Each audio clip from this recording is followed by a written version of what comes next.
You unlock this door with the key of imagination. Beyond it is another dimension. A dimension of sound. A dimension of sight. A dimension of mind. You're moving into a land of both shadow and substance, of things and ideas. You've just crossed over into the cultural reset.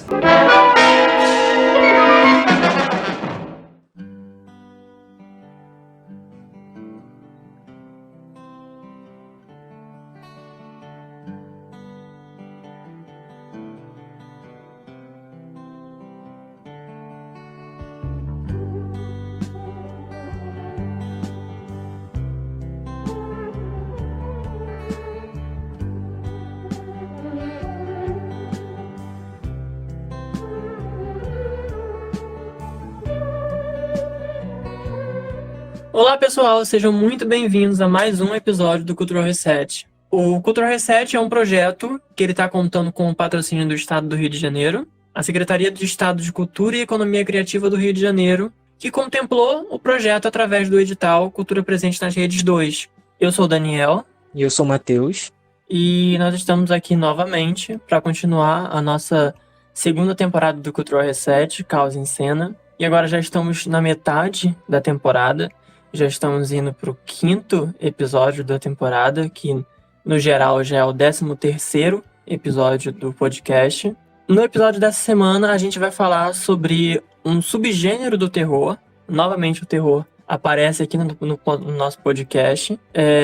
Mas é um subgênero que ele não se fixa só no terror. Ele ficou muito conhecido dentro do terror, mas ele tem outras veredas que fogem um pouco do terror. Ele também pode ser incluído em filmes de ficção científica, ele pode ser incluído em filmes de ação. E não só nisso, ele traz uma perspectiva de filmagem e uma perspectiva de ponto de vista que até no momento no cinema não era muito comum, que é aquele filme onde ele é quase contado como em primeira pessoa, que é o found footage. Eu acho que eu não chamaria o found footage nem de um gênero, né? Ele também não é um movimento, ele é meio que um estilo de filmagem mesmo, né? Ele é como se fosse uma linguagem, né? Assim como, sei lá, um enquadramento onde a câmera fica por cima do personagem, aquilo ali é um tipo de linguagem. Eu acho que o found footage também é um tipo de linguagem específica que consegue se adaptar independente do gênero, né? Então a gente vai ver found footage de ficção científica,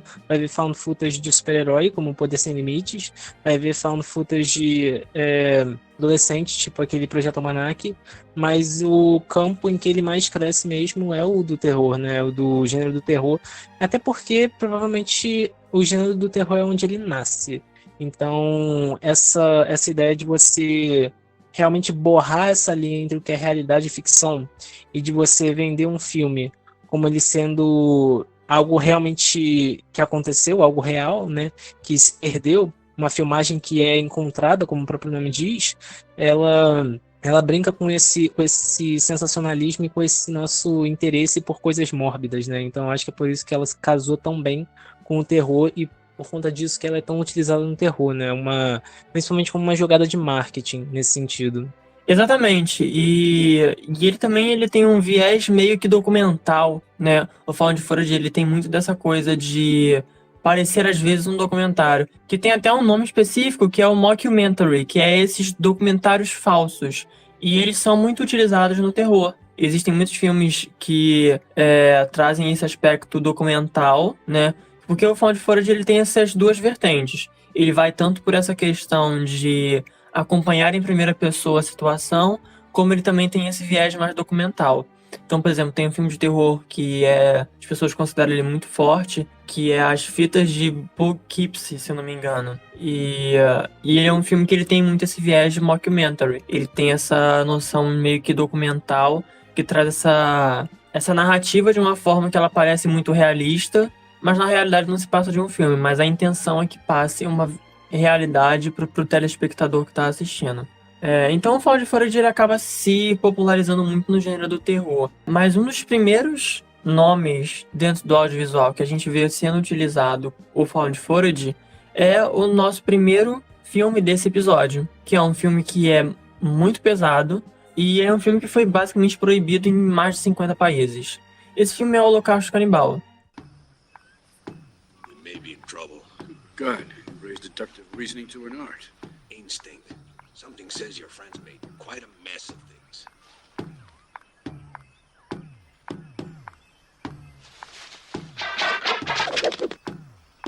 Wait. If Miguel pulls this off, I swear I'll buy him a bottle of whiskey. Exatamente.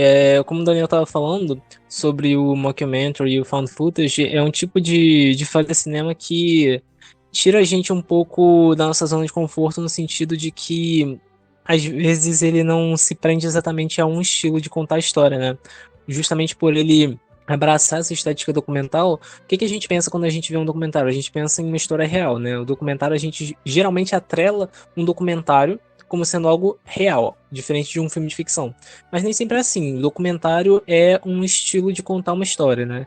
É um estilo que você geralmente vai tentar aproximar aquilo ali o máximo da realidade. Mas no momento que você coloca uma câmera para gravar uma pessoa, ela já não vai se comportar da mesma forma que ela se comportaria na realidade, né? Então você já está interferindo naquilo que você está gravando. Então, de uma forma ou de outra, você nunca vai ter algo que é 100% real. E eu acho que grande parte do interesse desses filmes de terror, os mockumentaries, tanto os mockumentaries de terror como os não de horror, é esse interesse em deixar cada vez mais confuso o que separa a realidade e ficção.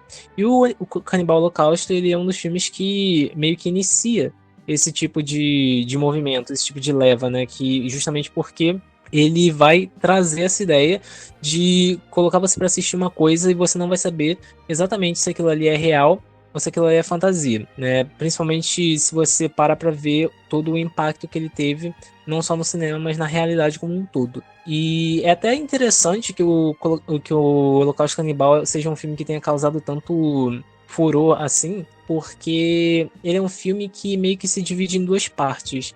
Ele tem uma parte que é essa estética documental, que é essa estética de found footage, mas ele tem uma outra parte que segue um pouco mais de uma maneira mais tradicional que a gente geralmente está acostumado a ver em um filme de ficção. Então ele tem essas duas linguagens coabitando o espaço do filme, né? Não é só um ou outro, tem os dois acontecendo. Isso é porque tem duas histórias simultâneas sendo contadas. O filme ele foi lançado em 1980, ele é um filme italiano, né? E ele é um filme que lida com um antropologista que é contratado por uma rede de televisão para produzir um especial sobre um grupo, né, uma expedição que tinha ido à floresta amazônica no ano anterior para encontrar algumas tribos indígenas que viviam em partes mais isoladas da floresta. Só que essa equipe, essa expedição, ela nunca mais voltou. Ela se perdeu na Amazônia e ninguém sabe o que aconteceu com eles. Então, esse antropólogo é enviado de volta para lá. Ele consegue entrar em contato com esses povos indígenas que vivem no coração da mata e ele consegue recuperar as latas de filmes que a equipe gravou. Só que uma vez que ele começa a assistir os filmes que foram gravados, o que ele vai descobrindo é uma sucessão de horrores, e talvez o que a gente espera é que esse horror tenha sido um horror causado pelos povos indígenas que vivem afastados da sociedade, mas o que o filme se propõe a trazer é justamente uma ideia de que os não civilizados não são exatamente esses povos indígenas que vivem no interior da floresta, mas que talvez sejam a gente, né? Que talvez nós somos os verdadeiros bárbaros e selvagens. Então ele tenta propor essa dicotomia, porque uma vez que eles começam a assistir os filmes que foram gravados por essa expedição, eles vão percebendo, na verdade, que eles não eram heróis, coisa nenhuma, que eles torturavam, que eles matavam, que eles fabricavam material para ser gravado e que eles realmente fizeram um inferno na vida desses povos indígenas, e o que eles receberam foi uma retribuição. Então é um filme que desde o início ele se propõe a te deixar desconfortável e a deixar um gosto ruim na sua boca, né? Não é o tipo de filme que para você ver no almoço, não é o tipo de filme para você ver... Você não vai se sentir bem assistindo esse filme, na verdade você vai se sentir muito mal assistindo, porque o desconforto é justamente o que ele tá mirando. E ele foi um pioneiro do gênero, né? Um pioneiro não do gênero, mas do formato found footage, porque ele tem essas duas ambientações coexistindo, né? Você acompanha os filmes que foram gravados pela expedição, tem uma história ali sendo contada, mas ao mesmo tempo tem uma história do antropólogo que tem que produzir esse especial para televisão, né? Então são dois universos ali que acontecem de maneira simultânea. Mas o filme ele vai inaugurar muitos das coisas que a gente geralmente associa a um filme de found footage, não só pelo filme em si, mas pelo tipo de jogada de marketing que vem por trás dele. Então, tem algumas coisas que os atores tiveram que fazer que são recorrentes até hoje em determinados filmes desse tipo, desses filmes de filmagem encontrada, né? E justamente por conta disso que o Canibal Holocausto geralmente é relembrado como o primeiro filme de found footage, porque mesmo que ele não seja 100% found footage, ele cria algumas das técnicas e ele cria algumas das jogadas de marketing que até hoje são atreladas a esse tipo de filme, né? Então, como eu estava falando antes, ele é um filme do cinema italiano, né? E o cinema italiano, durante os anos 60, 70, 80, ele teve uma produção de horror muito grande, muito influente, né? De um lado você tinha, por exemplo, os filmes góticos super coloridos do Mario Bava. Por outro, você também tinha filmes de thriller bem sangrentos do Dario Argento, né? Os famosos giallos, que foram fundamentais para a construção do slasher norte-americano. E você também tem esses filmes que são filmes meio que de exploitation, esses filmes que são sensacionalistas, que vão trabalhar muito com a violência gráfica, gratuita e grotesca, o sexo, a nudez, né, que é uma coisa que marca muito o gênero do exploitation. Eles têm esse nome justamente porque eles exploram algum tipo de assunto, seja o sexo, seja a raça, seja o sangue. Então, os filmes de exploitation vão acabar influenciando uma espécie de boom, né? Uma espécie de explosão, uma espécie de alta do tema do canibalismo dentro do cinema italiano. E é muito interessante também essa questão do próprio canibalismo, porque é uma prática que normalmente, né, e moralmente, dentro da nossa sociedade, principalmente a gente que vive aqui no Ocidente, é uma prática que não é vista como correta, né? O canibalismo não é algo que é visto como correto. Mas a gente já viu muito canibalismo dentro do cinema. Não só no cinema, mas também dentro da televisão. Do audiovisual inteiro, né? Então a gente tem, por exemplo, Silêncio dos Inocentes, que conta a história do Hannibal Lecter, e que depois a gente tem uma série. E a gente tem essa série que também fala sobre o canibalismo. Esse ano a gente teve um filme de terror que também aborda canibalismo, que é Fresh, que é um filme dirigido por uma mulher, e traz todo um subtexto sobre o corpo feminino e a forma como as mulheres são vistas como carne. Então a gente tem, por exemplo, um grande musical da Broadway como Sweeney Todd, sabe? Então o canibalismo ele teve muito presente, e de certa forma ainda está muito presente, no audiovisual. E o canibalismo ele pode ser abordado de duas vertentes, que ao mesmo tempo que ele às vezes pode ir para um lado do grotesco, ele pode ir para um lado que ele é meio que glamourizado, sabe? Não é exatamente como se mostrasse uma versão boa do canibalismo, mas é como se o canibalismo ele pudesse ser trabalhado de duas formas diferentes. A gente tem essa versão mais crua e mais pesada, que é, por exemplo, onde a gente vê em Holocausto Canibal, e a gente tem uma versão muito mais sofisticada do canibalismo. Por exemplo, pegando Hannibal mesmo, a série de TV, é uma série muito bem composta visualmente. Ela é uma série muito refinada, muito chique. E as próprias pessoas que estão envolvidas, o próprio Hannibal, que está envolvido em toda essa questão de canibalismo, eles são pessoas chiques, né? Então a gente tem esse glamour que até traz uma coisa meio sexualizada da forma como a gente lida com a carne, né? Principalmente a nossa carne, a carne humana. Então o canibalismo ele pode ser trabalhado de diferentes formas. No caso de Holocausto Canibal, foi trabalhado de uma forma um pouco mais problemática, que aí é que a gente vai poder falar um pouco sobre o exploitation e sobre até mesmo uma certa hipocrisia que teve a partir do diretor do próprio filme. Exatamente, o Canibal Holocausto é um desses filmes que trazem essa ideia do snuff dentro do cinema, né? O que é o snuff? O snuff supostamente é um tipo de filme onde todo ato de violência, onde todo ato de assédio, de agressão, tudo ali seria verdadeiro, né? Morte, às vezes, também. Tudo aquilo ali seria algo real acontecendo que está sendo filmado e que depois está sendo distribuído. No caso do Canibal Holocausto, o filme causou um furor muito grande justamente por isso. Ele é um filme snuff ou ele não é? Um pouco dos dois, talvez, né? Porque existe ele é snuff até um certo ponto, porque existe muita violência gráfica ali sendo cometida com animais especificamente, não necessariamente com o elenco, mas assim, é um filme que foi um pesadelo de ser feito, né? E ele é um filme exploitation que fala sobre exploitation, né? Então ele é um filme sensacionalista que fala sobre sensacionalismo. Então ele tenta abraçar na forma como ele é produzido o tema que ele está abordando. E é claro que, tipo, no momento que você se propõe a fazer isso, você vai acabar construindo problemas dentro da realidade que vão ressoar mais tarde, né? E no caso do Canibal Holocausto, é um filme que está cercado por esses problemas, desde representações equivocadas de povos indígenas, maus tratos de elenco ou animais, e muita coisa que permeia essa produção. Sim, principalmente é muito interessante e muito importante a gente falar sobre essa questão do sensacionalismo. É exatamente isso. Ele é um filme, né? E muito por parte do diretor, é um filme hipócrita, né? É uma produção hipócrita. Por quê?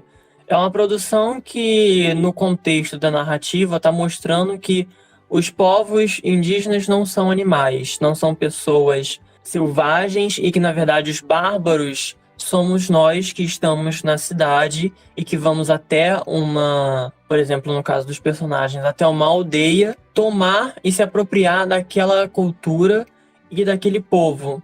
E então, olhando assim de fora, nossa, que interessante, que legal tratar disso. Só que o problema é que o filme, ao mesmo tempo que ele quer tentar tirar esse estigma, ele coopera para esse estigma continuar, né? Como o próprio Matheus falou, é um filme sensacionalista que fala sobre sensacionalismo. No enredo do filme, a gente vê aquele grupo de documentaristas fazendo coisas horríveis para conseguir gravar um filme, para poder gravar um documentário. Então tem cena, por exemplo, desse grupo de documentaristas colocando fogo nas aldeias para poder causar atrito entre as tribos, ou então perturbar os índios e etc. Só que, tipo assim, a gente fica nessa coisa de, tipo, ele tá abordando esse assunto, mas ao mesmo tempo ele tá cooperando para essa imagem continuar sendo replicada. Porque a gente tem uma representação das tribos indígenas como se eles fossem animais, porque é isso que ele passa no filme. E a gente ainda tem, apesar disso tudo, a gente tem muito da questão dos maus tratos. No filme, por exemplo, né, a gente tem, depois de um tempo que o filme começa, a gente vê que os vilões, né, era, por exemplo, aquele que era o principal diretor dos documentários, que não tinha escrúpulos e fazia o que quisesse para poder ter alguma coisa para gravar. E o Ruggero Deodato, que é o diretor, ele basicamente fez a mesma coisa.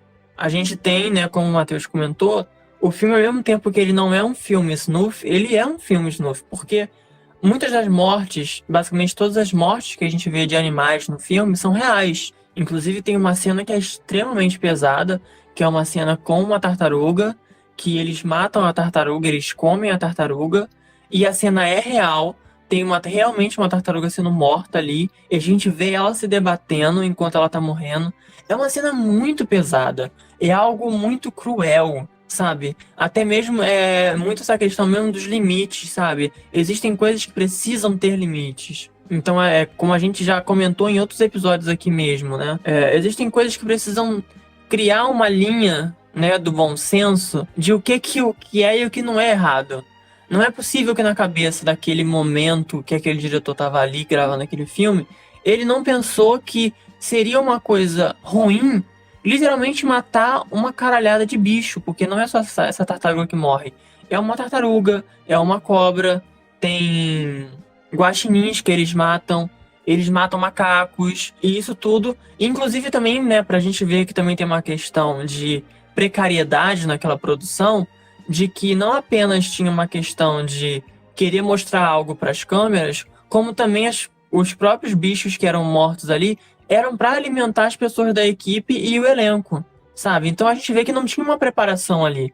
Ele simplesmente foi para um lugar inóspito para fazer um filme e não se preocupou com nada em volta daquilo, sabe? Então, além dessas questões da hipocrisia e de como o filme ele acaba reproduzindo aquilo que ele julga dentro da sua própria narrativa, a gente tem o elenco também passando por condições complicadas, condições extremas de calor, de desidratação, problemas de fome, porque eles não tinham como se alimentar, e aí recorriam a matar os animais que estavam ali na selva.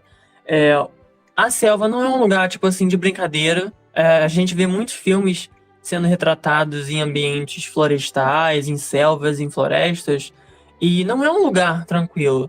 É um lugar cheio de mato, é um lugar cheio de bicho, cheio de inseto, com bicho peçonhento, sabe? Não é um lugar fácil de se trabalhar. Então, ir para um lugar desse, fazer uma produção com uma equipe, com um elenco, estando despreparado, é uma coisa que, né, levando em consideração tudo que a gente já relatou sobre esse filme, é um crime. É um crime, porque ultrapassa certos limites do que pode e o que não pode se fazer dentro de um set, sabe? E até mesmo na questão mesmo dos próprios atores, o que eles eram submetidos a fazer ali naquele momento para aquele filme, sabe?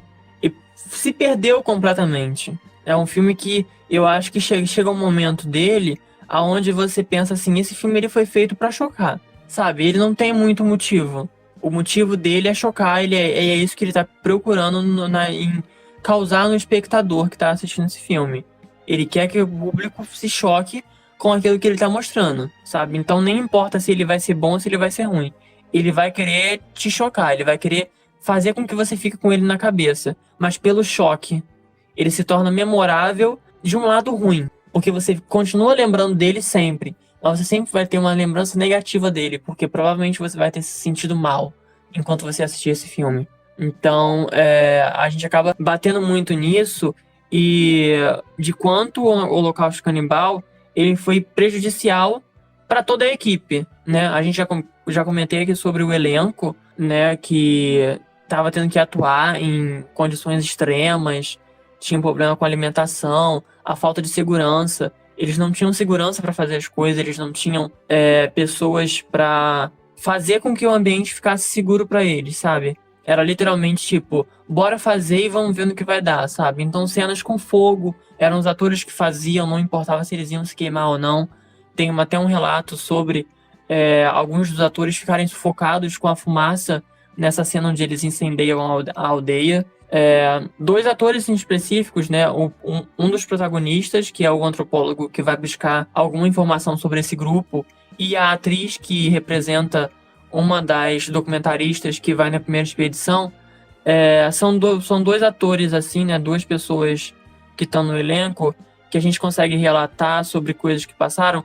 O Robert Kerman, que é quem fazia esse antropólogo, ele não teve nenhum problema com estar na mata, ou então problema físico, nem nada do tipo. Porém, ele era um ator pornô. Ele era um ator da indústria pornográfica, e ele aceitou esse papel na intenção de realmente dar um avanço na carreira dele, sabe? Alavancar a carreira dele de alguma forma. Porém, o filme ele fez o contrário. O filme ele acabou trazendo ele pro ostracismo pior do que ele já tinha na época que ele era apenas um ator pornô.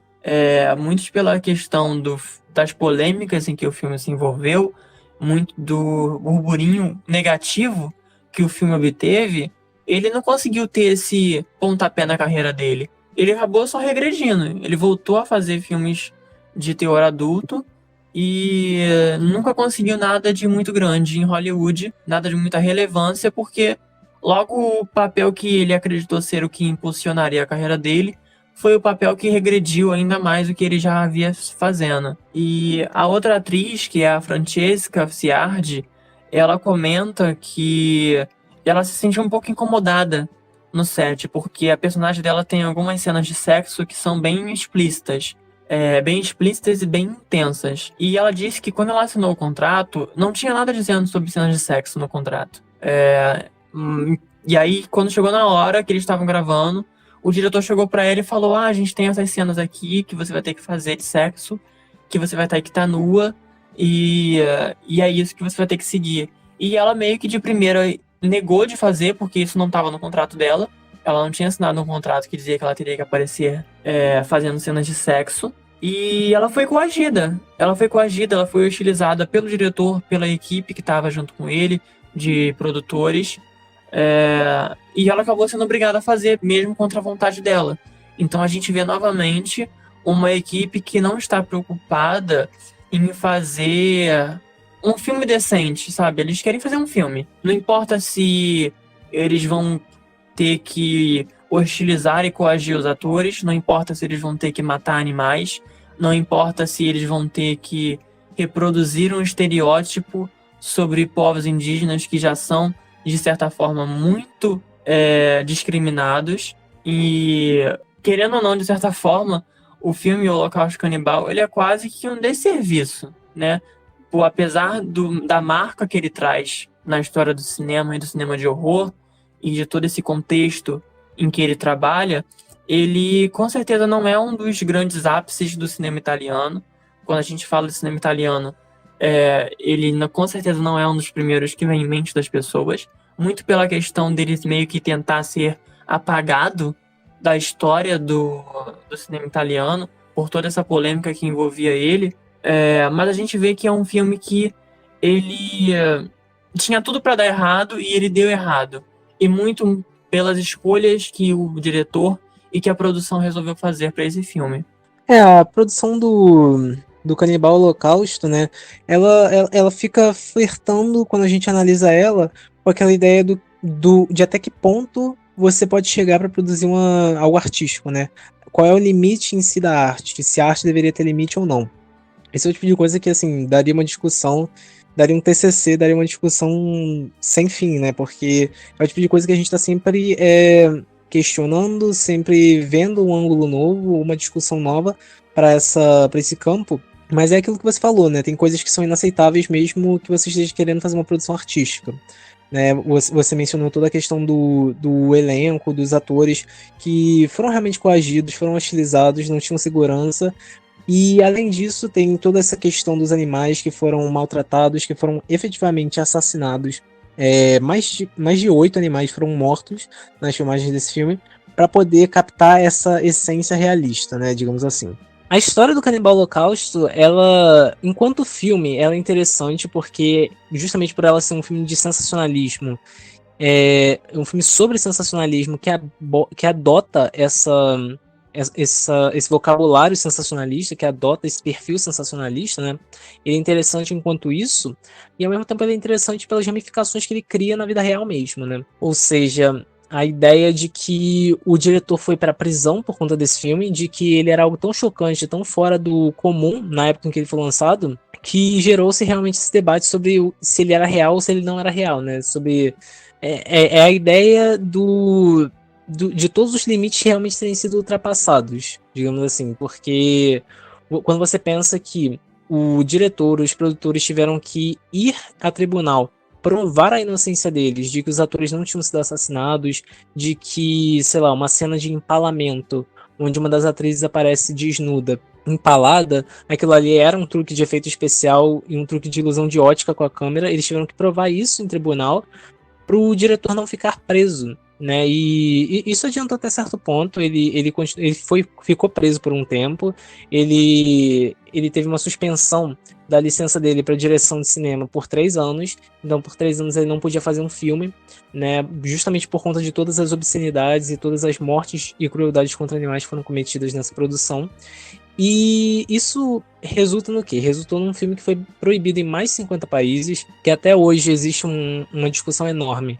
Se ele é um tipo de arte válida que deve ser levado a sério, ou se ele é só sensacionalismo pelo sensacionalismo, né? Então, ele, de certa forma, ele conseguiu o que ele queria, que era fazer um filme que ia chocar as pessoas naquela época, que choca as pessoas até hoje, mesmo que a gente seja, até certo ponto, bem dessensibilizado em relação à violência, né? A gente está tão acostumado a ver violência nos noticiários, na mídia, até em outros filmes, no nosso dia a dia. Até hoje, Canibal Holocausto é um filme que choca, né? É um filme que traz esse desconforto, é o tipo de filme que você não quer ver, e se você assiste, você provavelmente não quer ver de novo, justamente por conta disso. Então, é interessante, né? Tipo, eu acho que é um filme que a história por trás dele consegue ser tão interessante quanto a história que está sendo contada no filme. E a gente acaba tocando muito no ponto mesmo de... até uma, né? Tipo assim, o quanto vale entrar pra história, né? O Holocausto Canibal, ele é um filme que ele entrou pra história do cinema. Mas é aquilo, ele entrou com uma carga negativa. Ele entrou com uma repercussão negativa. A gente consegue ver as pessoas falando de Holocausto Canibal quando vão falar de filmes para você nunca assistir, Filme para você se manter longe o máximo que você conseguir. Filmes que você vai assistir uma vez e nunca mais vai rever. Ele aparece nessas listas que costuma ter outros filmes como A Serbian Film, Centopeia Humana e etc. Porque são filmes realmente que você não vai ter vontade de assistir de novo, sabe? É um filme, ele é pesado, então é interessante até um certo ponto, como você mesmo comentou, essa estrutura meio de intertextualidade que ele traz, de criticar o sensacionalismo fazendo um filme sensacionalista, mas existem certos limites. E eu acho que, com certeza, o Holocausto Canibal ele foi um filme que passou dos limites. A gente não pode nem usar como argumento uma coisa de que, era coisa da época. Não, não era coisa da época. A gente está falando de anos 80. Nos anos 80 a gente já tinha um certo controle que dava para gerenciar certos riscos. Colocar uma equipe enorme no meio da floresta, que inclusive foi até no Brasil, né? Foi no Brasil mesmo que eles gravaram essas cenas do filme. Então colocar uma equipe, um elenco dentro de uma floresta e gravar com povos indígenas e trazer uma perspectiva muito cruel de toda essa narrativa, seria bom se tivesse encontrado um limite. Não era possível, né? Não vamos dizer que seria impossível dele, por exemplo, ter feito algo diferente para certas cenas, sabe? Existem coisas que poderiam sim ter sido evitadas e não quis ser evitada por questões de provavelmente ego e por questões de falta de profissionalismo do diretor e de todos os produtores que estavam envolvidos nesse filme. Então, o Holocausto Canibal é um filme que, se você quiser assistir, você pode assistir, mas que você esteja preparado e que você esteja ciente de que o que você está assistindo é algo que talvez não vai te fazer bem. Num geral, ele até consegue ser um filme bom, mas pegando um contexto de bastidor, ele perde muito do brilho que ele poderia ter se ele tivesse sido um filme muito mais honesto e muito mais justo consigo mesmo. E com isso a gente finaliza esse primeiro filme, que é um filme de found footage, que meio que inaugura esse subgênero. E a gente parte para um outro filme de found footage, que também é de terror, mas não tem canibalismo. A gente está falando de um filme que provavelmente é um dos filmes mais conhecidos quando a gente fala sobre found footage de terror, que é A Bruxa de Blair.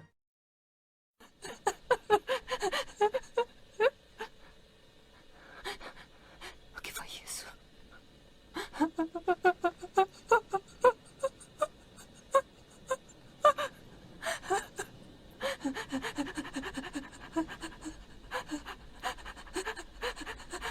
Eu tenho medo de fechar os olhos. Eu tenho medo de abrir.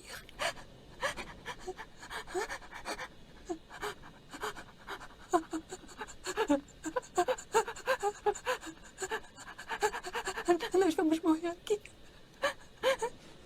É aquilo, né? O Holocausto Canibal, ele é um filme que ele é meio found footage e ele é meio que um filme, digamos assim, numa estrutura narrativa que a gente tá mais acostumado, né? Mas ele, se por um lado ele acaba meio que inventando isso, ele cria todos esses problemas dentro da vida real, A Bruxa de Blair é quase que um oposto dele, que resgata esse formato, né? E traz de novo uma certa fama para esse tipo de formato de filme. Porque A Bruxa de Blair ele não é necessariamente o primeiro filme a fazer isso, né?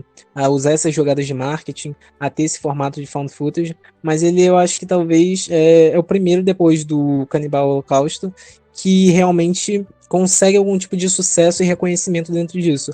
E o curioso é que, diferente do Canibal Holocausto, que é um filme bem gráfico, né? A Bruxa de Blair ele não tem nada gráfico, tudo nele é sugestão, né? É tudo sugestão por meio de som, por meio de uma câmera tremida, por meio do desespero dos atores, então todo o horror ali, ele tá entre as linhas, né? Ele não é algo visível. E assim, A Bruxa de Blair é um filme que foi lançado em 1999. Eu acho muito interessante pensar esse filme de terror sendo lançado nessa época, porque assim, era uma época em que a internet estava engatinhando, né? Era uma época, os anos 90, as pessoas estavam começando a ter os seus computadores pessoais em casa, a internet estava começando a nascer. As possibilidades do que um mundo tão globalizado, tão conectado poderia fazer ainda estavam surgindo, né? E é dentro desse contexto que uma dupla de diretores tem essa ideia de usar a internet como um meio de divulgação do filme deles para para fugir um pouco das convenções que a gente geralmente vê em filmes de terror e em filmes no geral. Né, de criar um filme que seja tão realista que você tem essa dúvida se ele é real, afinal real ou não, e que você vai estar atiçando essa possibilidade nas pessoas de acharem que aquilo ali realmente é algo que tem existido, né? Então, assim, A Bruxa de Blair é um filme relativamente parecido em termos narrativos com o Canibal Holocausto, porque ele também lida com essa filmagem perdida que foi encontrada, né? E nesse caso aqui é um grupo de estudantes de cinema. E no caso da Bruxa de Blair, você vai ter essa equipe de jovens universitários e estudantes de cinema que decidem gravar um documentário sobre uma lenda local, que é a tal Bruxa de Blair. Né? Eles começam a entrevistar pessoas, eles começam a acampar na mata, e aos poucos eles vão sendo atormentados por alguns barulhos, algumas coisas que começam a desaparecer, inclusive membros dessa equipe, e cria-se essa histeria, esse desespero sobre o que de fato está acontecendo, né? Então, assim, é um filme que foi mega barato de ser produzido e que gerou um lucro absurdo, muito maior do que o preço que foi para realmente fazê-lo, né? É uma coisa até comum dentro do terror, e no caso do Found Footage, provavelmente ainda mais. E parte do apreço que você vê alguns estúdios de ter esses filmes de found footage, teve uma época em que eram muitos filmes de found footage sendo lançados, hoje nem tanto, mas há um tempo atrás tinham muitos filmes sendo lançados, é porque eles são filmes muito, muito, muito baratos de serem feitos, e geralmente causam um lucro absurdo, gigantesco, assim.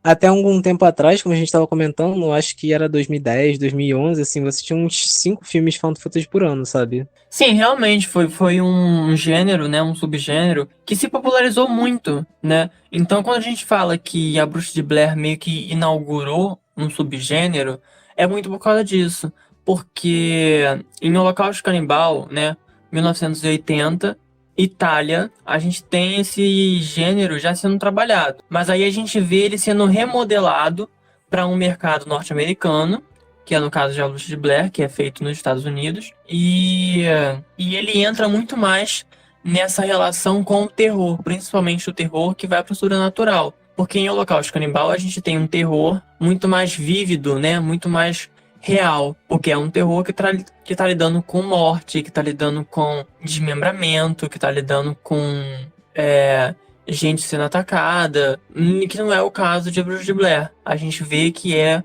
uma força sobrenatural que tá vindo ao encontro desses personagens. Então a gente vê isso como uma espécie de inauguração de subgênero por causa disso, porque ele remodelou esse formato de found footage para dentro de algo muito mais específico do terror. E acaba que e por isso que ele acaba sendo um marco dentro do cinema de horror. A Bruxa de Blair, ela se tornou provavelmente um dos filmes mais memoráveis quando a gente fala sobre found footage. Isso se não o mais memorável. Eu diria que tem mais ou menos 3 momentos de muito destaque dentro da história do found footage no cinema gringo, né? Que é quando a gente tem o Holocausto Canibal, que basicamente inaugura, quando você tem a Bruxa de Blair, que revitaliza nisso e torna muito mais mainstream, torna muito mais popular, né? Principalmente dentro desse contexto de internet que está surgindo. E você tem depois um novo resgate feito, se não me engano, em 2006, 2007 ali, com Atividade Paranormal, que aí é quando explode de novo esse estilo de filme, e aí você começa a ter vários filmes nesse estilo sendo lançados, inclusive, sei lá, 300 mil sequências de Atividade Paranormal sendo feitas, né? Então, assim, é um marco que esses dois filmes causaram no gênero, que até hoje é sentido, assim. Então, e eu acho que, assim, como qualquer gênero, como qualquer convenção do cinema, ele tem altos e baixos, assim, como o 3D, ele tem fases em que ele se populariza e tem fases que ele decai. O found footage, eu acho que é algo que vai ser parecido, né? Você tem fases em que ele tá muito alto e tem fases que ele não tá tão alto. Hoje em dia a gente não vê tantos found footage quanto costumava ver antes. Uma coisa que tem que começar a surgir, que é quase que um desmembramento do found footage, são aqueles filmes de tela, né? Que é um filme que se passa todo na tela do celular ou então que se passa todo na tela do computador.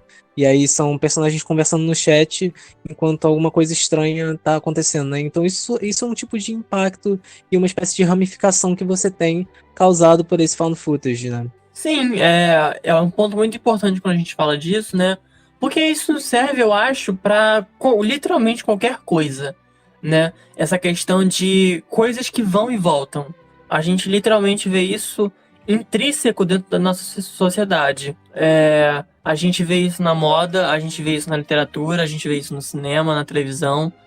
Sempre tem coisas que vão e voltam. Então, existem certos momentos em que aquele gênero específico, ou então aquele objeto em específico, ele vai ser trazido de volta e as pessoas vão ficar, meu Deus do céu, como a gente não lembrava disso? E ele vai ficar em alta durante muito, muito tempo e depois ele vai sumir. Então, o Found Footage ele acaba muito sendo isso, né? Ele tem muito essa dinâmica de que ele surge, ele causa um alvoroço e de repente ele some. Aí depois ele volta de novo, as pessoas ficam, nossa, como é que a gente deixou isso sumir? E depois ele some de novo. Porque tudo uma hora satura. E isso acaba sendo muito válido, principalmente dentro do cinema. Porque tudo uma hora ele vai ficar cansativo. Então, como o próprio Matheus comentou, né? Era basicamente 5, 6 filmes de Found Footage saindo por ano, né? Principalmente quando a gente fala de Atividade Paranormal. Atividade Paranormal tiveram várias sequências, vários prequels, vários reboots e o que mais eles pudessem inventar. A gente tem, por exemplo, VHS, que é uma saga, uma franquia de Found Footage também, que é uma antologia de várias histórias filmadas dessa forma, que é muito característica do Found Footage. Então é muito comum a gente ver esse tipo de coisa acontecendo. E quando a gente fala de Found Footage no finalzinho dos anos 90, que muito também do que o Matheus comentou, a gente vê um começo de uma era tecnológica, ele acaba trazendo uma perspectiva diferente. Porque é aquilo, existem coisas que vão conversar com o público de forma diferente, dependendo do período em que ele vai ser lançado. Existem filmes que, por exemplo, foram lançados em 2015, que se fossem lançados em 2005, teriam feito muito mais sucesso. Porque ele é um filme que, às vezes, ele se torna datado.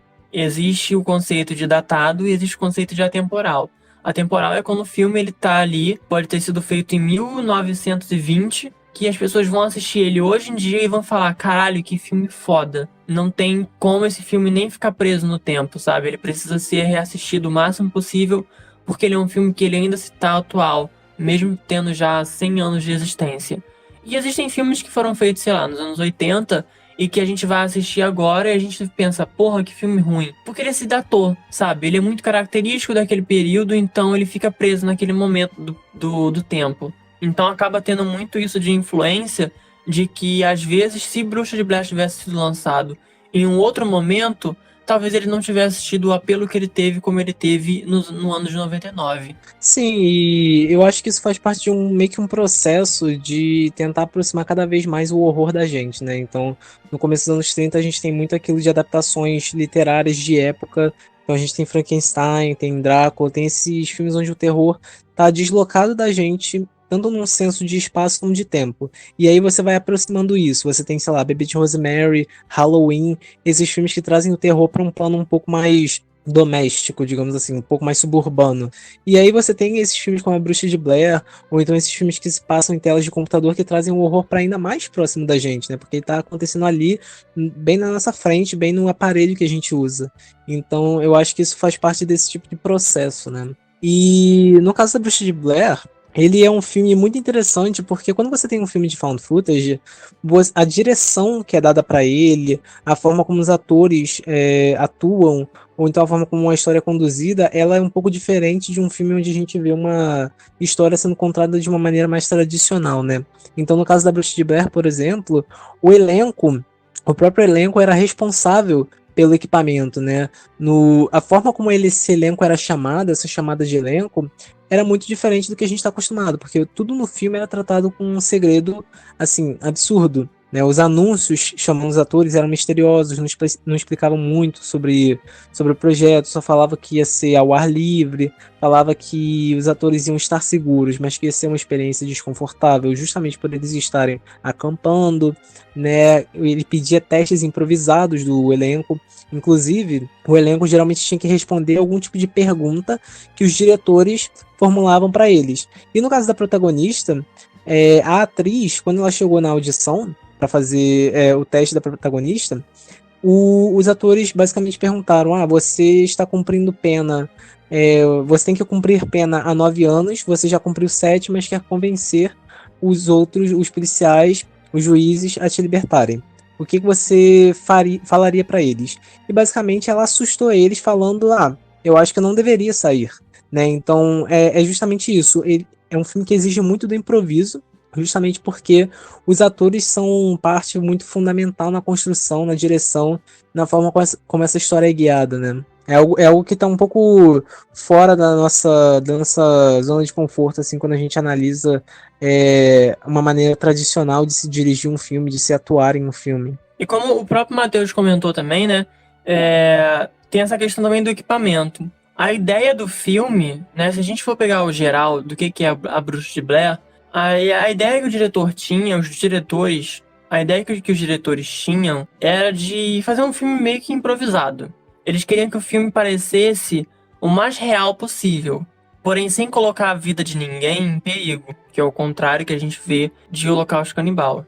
Então, depois dessa chamada misteriosa do casting e deles terem o elenco deles pronto, os 3 protagonistas, eles ficam mais ou menos 1 semana, 2 semanas fazendo testes para poder saber mexer no equipamento. Porque como teria esse aspecto documental dos atores estarem mostrando a rotina deles naquela floresta, eles queriam que fosse o mais real possível. Então, eles ensinaram os atores a mexer na câmera, a mexer nos equipamentos de som, a mexer nas coisas de luzes, porque eles que fariam aquele trabalho, sabe? Eles meio que, além de atuar, eles teriam que basicamente ser o cameraman, o captador de som e tudo mais. Então eles tinham que aprender a fazer aquilo, porque a ideia era realmente meio que deixar eles sozinhos na floresta. Porém, na realidade, eles não estavam completamente sozinhos. A equipe levou eles para reconhecer o local, e quando as gravações começaram, eles entregaram na mão deles as câmeras e os equipamentos, e o filme começou a ser gravado.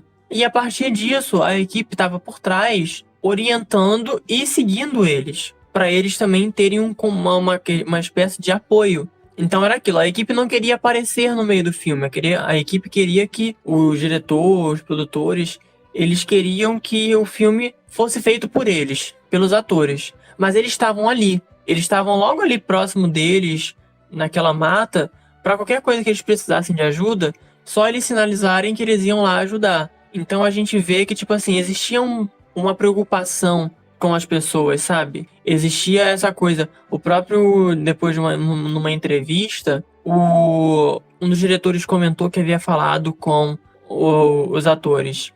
A gente quer manter vocês seguros, mas a gente quer que vocês fiquem desconfortáveis. Porque é exatamente isso que o diretor queria. O diretor queria reações naturais. Então, por exemplo, uma das coisas que eles fizeram para poder meio que fazer com que os atores ficassem um pouco mais irritados, eles começaram a reduzir a alimentação deles. Não, eles não deixavam eles passando fome. Não, isso não acontecia. Porém, eles diminuíam a quantidade de comida ao longo dos dias para que eles ficassem com mais fome e assim eles ficassem mais fáceis de se irritar. Para que assim as reações que eles teriam nas cenas de briga, nas cenas de confronto que eles tinham entre eles, para que ficasse um pouco mais real. Porque era basicamente um filme feito no improviso. Tanto que a direção que coordenava o filme era dada por bilhetes. Eles pegavam aquelas latas de filme, colocavam em lugares estratégicos e lá dentro tinha bilhetes. E nesses bilhetes tinha a direção para onde os atores tinham que seguir, para que lado eles tinham que ir, qual era mais ou menos aquele momento em que o filme estava sendo gravado,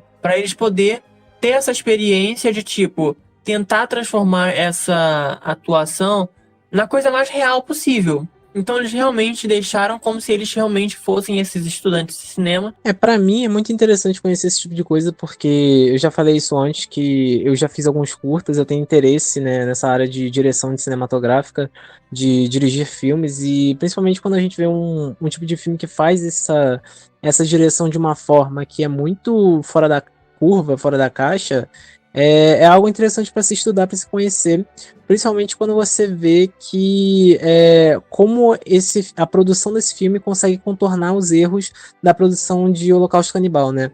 Então tem toda uma criatividade, uma inventividade na forma como você vai dirigir esse filme, que é basicamente composto inteiramente por improvisos. Ele tem uma mitologia por trás, ele tem uma narrativa, ele tem eles sabem onde que eles querem chegar com esse roteiro, mas é um roteiro que é conduzido muito pelo improviso, né? Então, a equipe do filme basicamente era a própria Bruxa de Blair. A Bruxa de Blair nunca aparece no filme, ela tá sempre ali nas entrelinhas, ela tá sempre ali como uma presença que nunca se vê, mas é interessante como a própria equipe construía os sustos e os barulhos, e faziam isso enquanto os atores estavam dormindo na barraca, né?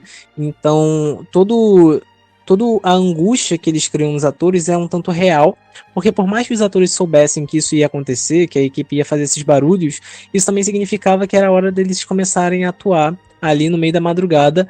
Então, quando eles parecem cansaços, quando eles parecem assustados ou exaustos, aquilo ali é algo real, né?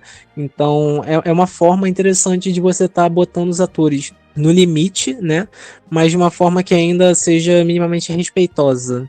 E aí tem isso. O único momento em que o filme realmente foge um pouco disso é mais pro clímax da história, né? Toda a sequência final que teve um pé muito maior, assim, teve uma mão muito maior dos diretores, dos realizadores, porque ela é um pouco mais complexa. É quase que um plano sequência.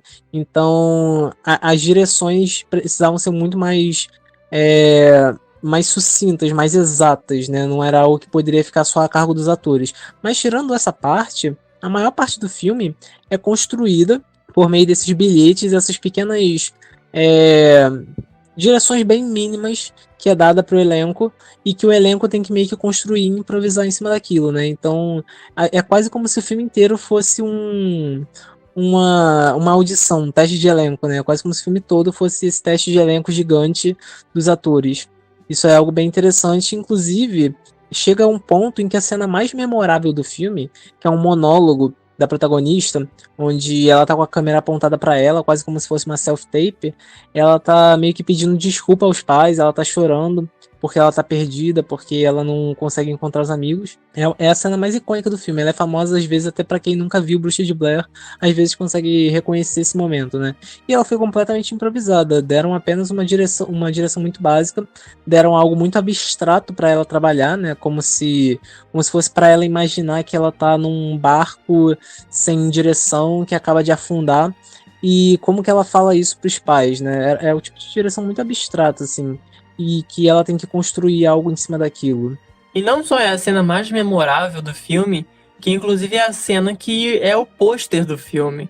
O pôster do filme é literalmente a cena em que ela coloca a câmera basicamente na altura dos olhos aqui, a gente só vê aquele pequeno pedaço do rosto dela, enquanto ela tá ali completamente apavorada e se despedindo da família, pedindo desculpa, e toda aquela tensão que a gente acompanha ali junto com ela, e tudo isso foi improvisado. Sabe, a gente vê a capacidade que aquela atriz tinha, que isso daí é uma coisa incrível, sabe? E é muito interessante a gente até fazer esse contraponto com o Holocausto Canibal e com Bruxa de Blair, porque são dois filmes found footage, são dois filmes que, de certa forma, levou as pessoas que estavam trabalhando com ele a certos limites, mas a gente vê a diferença de tratamento de um para outro, sabe? A gente vê em um que não se preocupa e não tem um cuidado com as pessoas que estão aí em volta.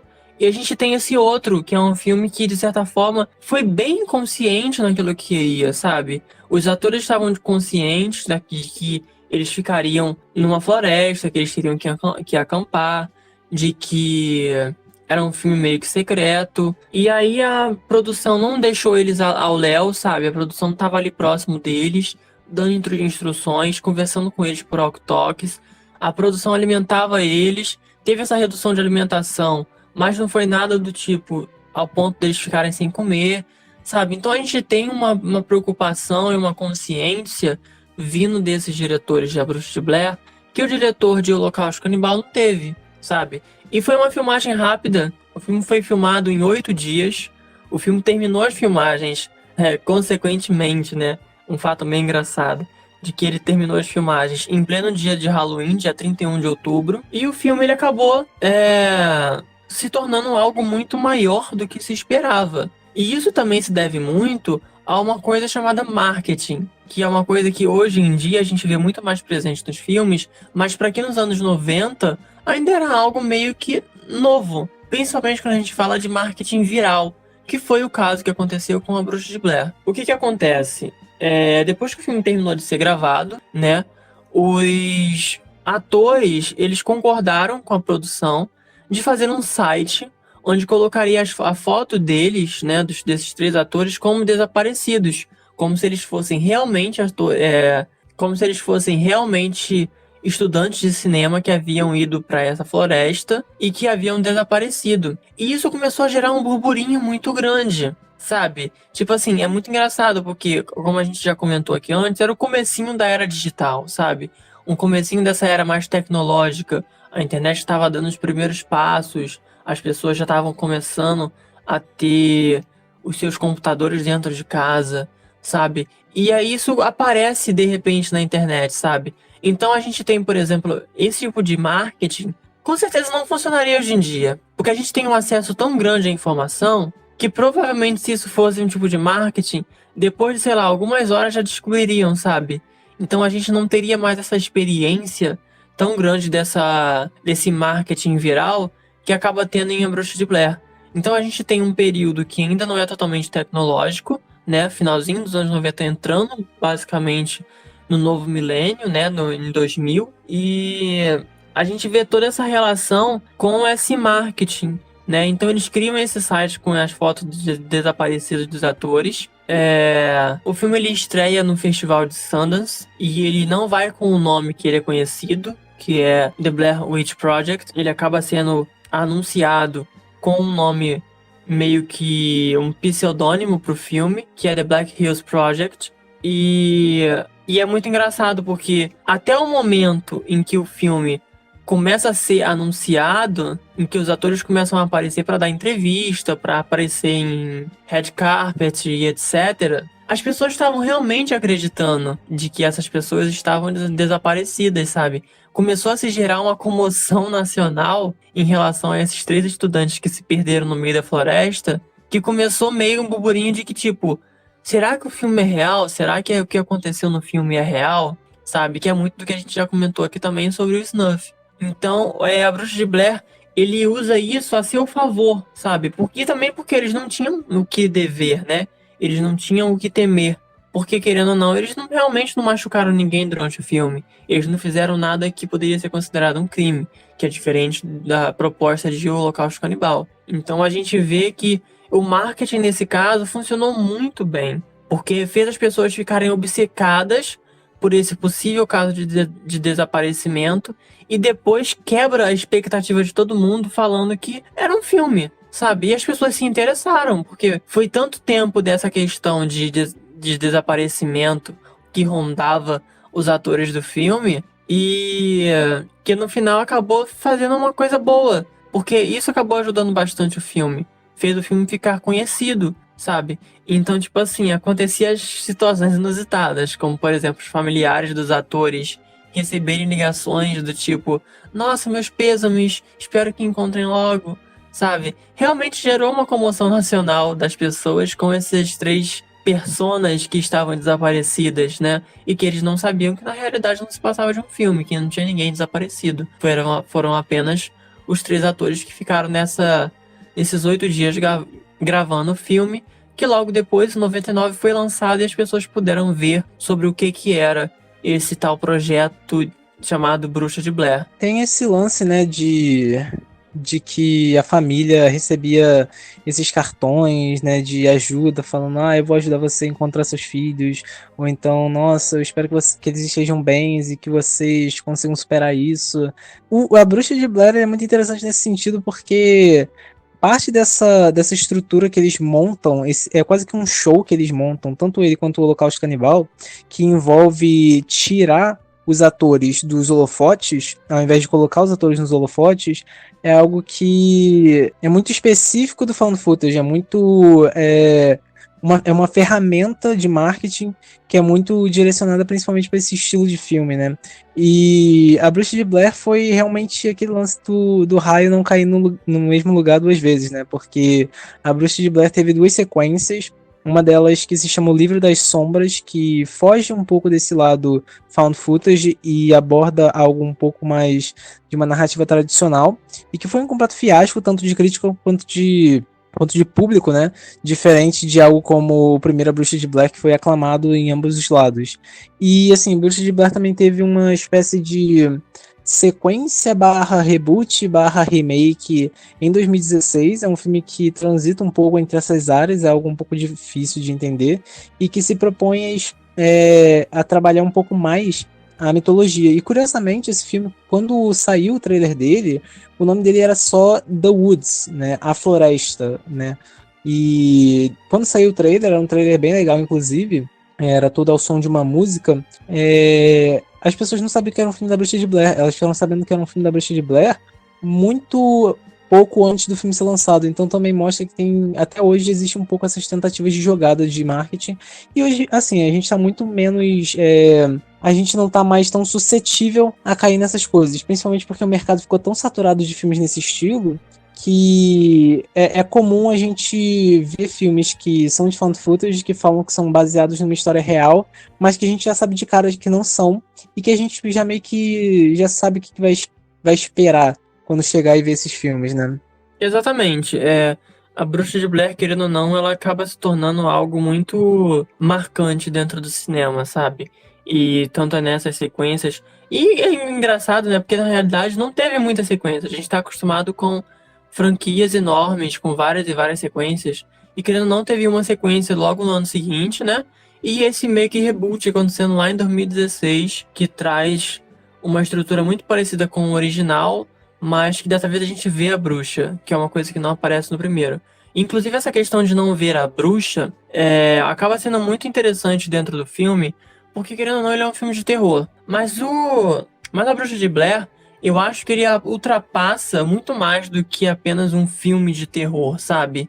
Ele vai um pouco quase para uma questão psicológica, sabe? Ele é um filme que, assim como no episódio passado a gente comentou sobre Tubarão e sobre como o filme se tornou muito mais sobre o suspense e a tensão dos personagens em relação àquele antagonista que era o grande vilão da história, acaba sendo muito parecido com a Bruxa de Blair. Porque Bruxa de Blair é quase que um filme sobre histeria coletiva. Em nenhum momento a gente vê a bruxa, em nenhum momento a gente tem uma certeza de que ela realmente existe, mas de alguma forma aqueles personagens que estão ali, eles estão enlouquecendo. Eles estão enlouquecendo só com a possibilidade daquela bruxa existir e daquela bruxa estar ali próximo deles. E isso aí acaba ressoando muito nesse conceito de histeria coletiva, que foi tanto válido para dentro do filme como para fora. Porque dentro do filme a gente tem essa questão dos próprios personagens estarem à beira da sua sanidade mental por causa daquela entidade que aparentemente existe naquela floresta, mas que eles até agora não viram e apenas escutaram alguns barulhos e algumas coisas acontecendo na floresta, já é o suficiente para eles entrarem em pânico e perderem completamente a noção de o que eles realmente são e de qual é a capacidade deles. Então a gente tem essa questão da história coletiva dentro do filme e fora. Por toda essa questão mesmo de marketing viral que acontece dentro do filme, ele acaba se tornando um filme sobre histeria coletiva dentro e fora do ambiente onde ele é chamado de filme, sabe? Ele transfere essa histeria coletiva que está presente no filme para fora do filme, muito antes mesmo dele estrear. Então, ele é um filme, ele é uma produção que se baseia na histeria, tanto pela sua questão narrativa, como pela questão de marketing, da questão de como ele foi vendido para as pessoas. E eu acho que uma coisa que fica interessante, a gente acaba percebendo quando tá gravando os episódios, que às vezes a conexão entre os dois filmes que a gente trata vai além só de, dois filmes que falam sobre água, né? Ou então dois filmes que falam sobre radiação. É um pouco além nesse sentido. E eu acho que no caso desse episódio, uma coisa que a gente percebe que é interessante é como se difere um filme com uma produção tão caótica quanto o Canibal Holocausto, que dá jus ao título dessa temporada, né, que é Cultural Reset Caos em Cena. E por outro lado, A Bruxa de Blair é um filme que não teve uma produção caótica, teve uma produção um pouco fora da caixa, não é o tipo de produção que a gente está acostumado a ver de um filme, mas não é caótica, né, ela é até bem controlada. E é um filme que, além de lidar com temas com um formato, né, com algumas ideias de produção que são bem semelhantes ao Canibal Holocausto, ele consegue contornar vários desses problemas, ele consegue fazer o que o Canibal Holocausto não faz, né, que é criar essa narrativa que busca trazer a histeria, que busca trazer o senso de realismo, tanto para dentro como para fora do filme, mas ele faz isso de uma maneira que é responsável e segura, né? Então, enquanto produção, a gente consegue perceber uma certa evolução em termos do primeiro filme para esse segundo. Você estava falando que a Bruxa de Blair não teve calhamaços de sequência, né? Não foi uma puta franquia nesse sentido, é algo bem mais contido. Assim, no mundo audiovisual, realmente, né? Mas, por um lado, a Bruxa de Blair acaba inspirando alguns livros, inspira videogames, né? Porque é lógico que outras fontes e outras mídias iam beber desse sucesso de alguma forma, né? Então, a Bruxa de Blair, até hoje, ela ressoa, seja dessa forma direta, né? De você tentar expandir essa mitologia que foi criada para o filme, e esse formato que se renovou com esse filme, ou seja por meio da continuidade e da reimaginação que você tem na hora de fazer um marketing em um filme de terror ou de você construir um found footage, né? Então, a gente teve um bom tempo em que tinha uma leva de filmes de found footage sendo produzidos. Hoje em dia a gente não vê tanto isso, né? Foi se diminuindo e foi quase que substituindo-se por filmes que se passam na tela de computador. E assim, é importante lembrar que o Bruxa de Blair também não foi o primeiro mockumentary, né? Tem um filme chamado This is Spinal Tap, que é dos anos 70, que é um mockumentary que segue uma banda como se fosse uma banda real. Então a Bruxa de Blair não foi o primeiro filme também a fazer esse estilo documental. Mas uma coisa que é interessante é que como ele cria essa revitalização nesse formato, com o passar do tempo, ele vai se desprendendo um pouco, esse formato found footage, ele consegue ir se desprendendo um pouco só do gênero do terror e explorar algumas outras vertentes, como a ficção científica. Então, por exemplo, Cloverfield, que é um filme de monstro gigante, que tenta criar esse realismo da situação. Então, ele em nenhum momento ele se coloca como sendo um filme real, mas ele também é um filme que surgiu e que criou muito furor na internet na época em que ele ia ser lançado. Ele criou muito mistério, ele criou muito ele apostou muito nesse senso de fóruns da internet discutindo, se juntando para tentar chegar a algum ponto específico, né? Então é muito comum a gente ver na internet, sei lá, pessoas que vão atrás de mídias perdidas, ou então que tentam decifrar alguma coisa misteriosa de um filme novo, né? Então Cloverfield foi um desses filmes que não se encaixa no terror, mas que soube explorar esse tipo de marketing que vem com a internet, né? Então eu acho que um dos grandes legados da Bruxa de Blair pro terror e pro cinema como um todo é essa maneira do found footage, que é um formato que costuma ser muito repetitivo, ter alguns títulos ocasionais que conseguem fugir um pouco desse padrão. Exatamente, e pra gente poder finalizar, né, o episódio, é bom bater novamente naquela tecla sobre o found footage e a questão da responsabilidade, sabe, da responsabilidade e da segurança. A gente trouxe aqui 2 exemplos de como não fazer um found footage e de como fazer um found footage. E a gente vê que ambos se tornam memoráveis dentro do cinema de horror, mas quando algo não é bem feito e não é medido os cuidados necessários para ser feito, ele fica reconhecido como algo ruim. E quando algo é bem feito e traz uma forma original dentro de umas perspectivas que ainda assim são honestas consigo mesmo e com todas as pessoas que estão à sua volta, a gente vê que consegue ter um status de memorável, mas dentro de uma perspectiva muito mais agradável, que é o caso de A Bruxa de Blair, que é conhecido até hoje como um dos grandes filmes de terror de found footage e que não precisou ultrapassar certos limites para poder se tornar um bom filme. E com isso, a gente termina o episódio dessa semana, esse episódio que abordou um pouco sobre a estrutura do found footage, trazendo 2 exemplos bem distintos e ao mesmo tempo muito semelhantes sobre essa perspectiva do cinema de horror. A gente espera que vocês tenham gostado. A gente espera que todos os conteúdos que vêm sendo feitos dentro do podcast tenha sido interessante e tenha, de certa forma, instigado vocês até mesmo a se interessar um pouco mais sobre o audiovisual e sobre todas essas questões de produção que cercam ele. Se quiser ficar ligado no que tá vindo por aí nos próximos episódios, no que vai ser abordado e qual vai ser a temática de cada um deles, você pode seguir as redes sociais do podcast, que é @cultural_reset. Se você quiser me encontrar nas redes sociais, você pode pesquisar por @dark_daniel18. Se você quiser me encontrar nas redes sociais, você pode pesquisar @MajorTom_42, né? O Cultural Reset é um podcast que tem o apoio do Coletivo Belacqua, que também dá no Instagram. E é curioso que, como a gente fez esse episódio todo falando sobre terror, o Coletivo Belacqua ele tem um filme de terror que está em pré-produção. Se você quer saber mais sobre ele, é só seguir a gente no @olimiardameia-noite, né? Então, o Coletivo Belacqua está produzindo muita coisa, não só podcast, filmes, shows. Então, vai ser bem interessante quem quiser seguir para conhecer mais. E assim, nesse mês, eu e o Daniel, a gente vai estar lançando um outro podcast para falar especificamente sobre terror e mais especificamente sobre o cinema de terror brasileiro com o Zé do Caixão, né? Vai ser uma minissérie em formato de podcast falando sobre os filmes do José Mogi Camarins. Se você ficou curioso, é só seguir a gente no Instagram, o @podmogicast, para conhecer melhor esse projeto. Sim, gente, vai lá, fiquem atentos. A gente tá trabalhando bastante, a gente tá nem conseguindo dormir.